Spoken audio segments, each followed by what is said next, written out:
Hi, and good morning to a rainy Monday morning. Thank you for being with me on the Daily Dose today. It is an interesting week for us all, isn't it? As you come out of this weekend, hey, we had a great day yesterday at church, online, on campus, the whole thing. It was absolutely wonderful. Um, there's a statement that has had more meaning to me over this last several days, and here's the statement. If it's too good to be true, it probably is. Have you ever heard that? Have you ever heard that somebody says, that's a really great thing. That sounds too good to be true. Well, I've always been told if it sounds too good to be true, then it probably is too good to be true. The reason we're going early today is I have to deal with my daughter's car. Many of you have been aware of that, and we got a good deal, but here's where it comes into play. Was it really a good deal, or did it just sound too good to be true? And it probably was. It seems awful cynical, doesn't it? I mean, we hate to sound so cynical and be negative and carry that with us, but sometimes things happen, and certainly, hey, stuff happens, and we're going to get that taken care of today. But you thought you got a good deal. We thought we got a good deal on the car, and it didn't work out. And my friend Ron has bent over backwards, and he has worked as hard as he knows how to try to make that work. And it's just one of those things that it doesn't work. It's not going to work, and so we're just going to exchange it for something else. Now that's sounds easy, but it's not. There's a lot involved. But anyway, we're going to get that handled today. And, it got me to thinking about other things in our life that seem too good to be true.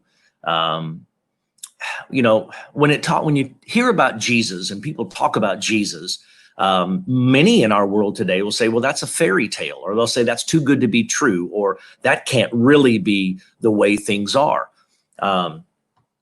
For all of those apostles and all of the people that were huddled up in an empty room on Friday night and Saturday of a particular weekend in history, Jesus had been their friend. He had walked with them. They had walked together. They had served together. They had done everything together basically for 3 years. And it was difficult to deal with that, because here was an individual that was helping them understand a new reality. Here was somebody that was helping them see a new way of life, a new way of thinking, a new way of understanding things. And what happened was that he died. There was charges that were brought up, false accusations. It was a monkey trial, and these things just happened. And he was put to death for the beliefs that he had. He was killed for what he was trying to do. And so here you've got, and at that time, it was a horrible situation. It was a horrible way to die. And at that particular time, you've got everybody watching, and they're watching him die. They took his body and they buried him Friday late afternoon. And as they put him in the grave and he was buried, he was dead. It wasn't a fake thing. They held his body, held his lifeless body, and they carried it and placed it in a tomb.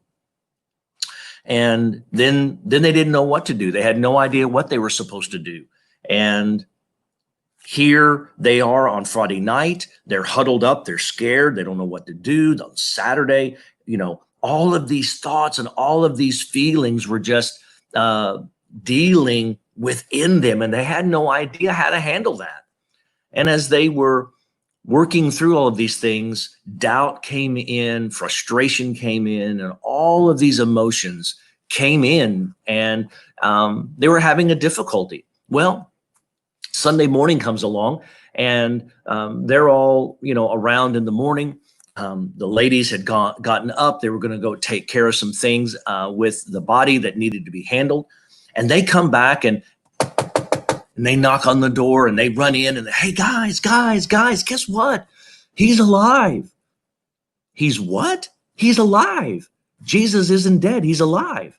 I can imagine the excitement on their faces and in their voices. And I can also hear the apostles. What? No, there's no way. That's too good to be true, right? Imagine, put yourself in that position. You watched a man die. You helped bury him. You saw it happen. You know it happened. You believe it happened. It's true. That's the way it is.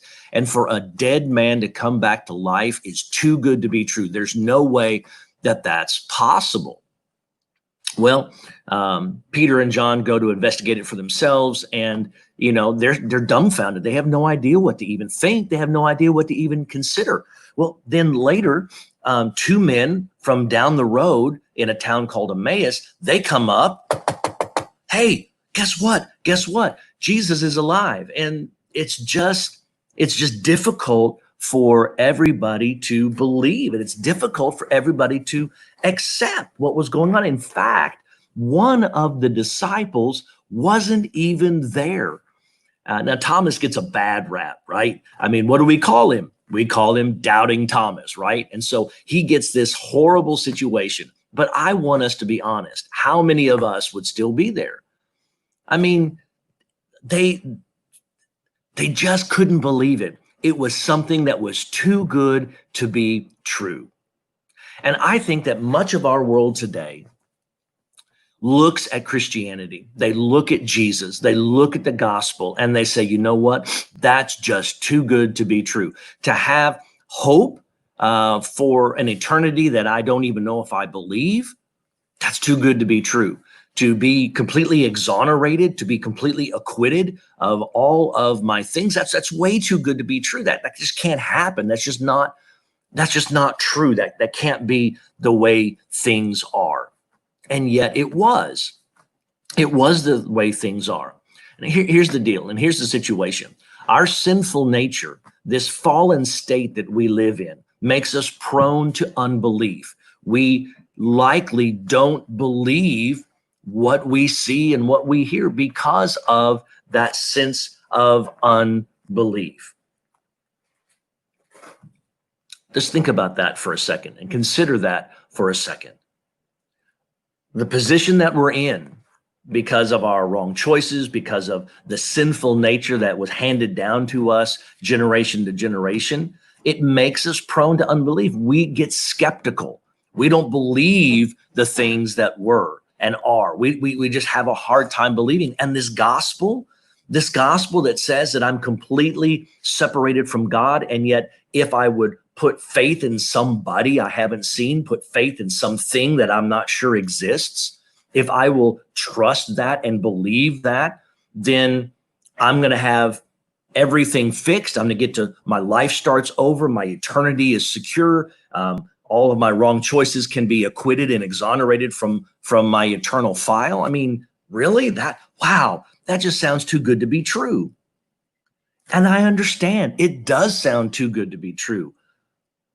But I can tell you from personal experience of how I was in my heart and my life and how I felt before and after, it is true. I can tell you personal experiences of other people who have chosen to overcome their unbelief and choose to believe that life has changed for them. Life is different for them. And they can tell you of their experiences and how that has been a unique moment and a change in their heart and in their life, and how their mentality has changed and their emotional state has changed and everything about their life has changed because hope came in. Hope came in. I tell you, that's something that we need today, isn't it? Hope is something we need today. We're out living life. We're reading the newspaper. We're reading the news and listening to the news and hearing everybody's opinions on the matter. And I tell you, it is a hopeless situation. It would appear. It seems hopeless, but it's not. We have hope, and that hope is found in the gospel of Jesus Christ. In fact, the only place I can find hope, the only place I can find hope that ends my eternal problem is in the gospel of Jesus Christ. The only place that I can find hope for the problems that we face as a community, as a society, are in the gospel of Jesus Christ. Hope is only found in that gospel. If you want unity of people, it's in the gospel of Jesus Christ. If you want hope, it's in the gospel. If you want identity, it's in the gospel. If you want stability, you're going to find it in the gospel. You want a sense of security, you're going to find it in the gospel. All of the things that we deal with that you are seeking and desiring this solution, you're going to find them in and through the gospel. I know it may be too good to be true, but Jesus is calling us to belief when unbelief is easy, because that's where hope is. That's where hope is. Unbelief is the easy thing to do. You want a challenge? Search it out. You want a challenge? Look at it, decide on it, make a decision. Belief is the challenge. And I get it, it is a challenge, but it's one that you can do. It's one that we're all able to do because God has wired us with the ability to believe, but I have to overcome that in order to be able to receive the hope that's there. We need hope in our day. We need hope in our life. We need hope right now because everything seems hopeless. Everything seems to be out. But today, my friends, it may sound too good to be true. And I know that oftentimes when it sounds too good to be true, it probably is. But I'm telling you, based upon my personal experience and my relationships with others who've had personal experience, in this moment, it may sound too good to be true, but it is true. It is a hope that we can have like nothing else. It is a hope that we can hold on to even in the middle of all of the things that are going on. Just wanted to give you a moment this morning. I know this is shorter than usual and it's earlier than usual, but I do have some things that I needed to take care of today, and I just wanted you to have this moment together. Have a great Monday. Stay healthy, stay distant, stay dry, and just let's take steps of belief. If you think this will help somebody, why don't you share this with somebody? Send it in a message, send it in a text, but share the link and help somebody find hope today. Have a great day.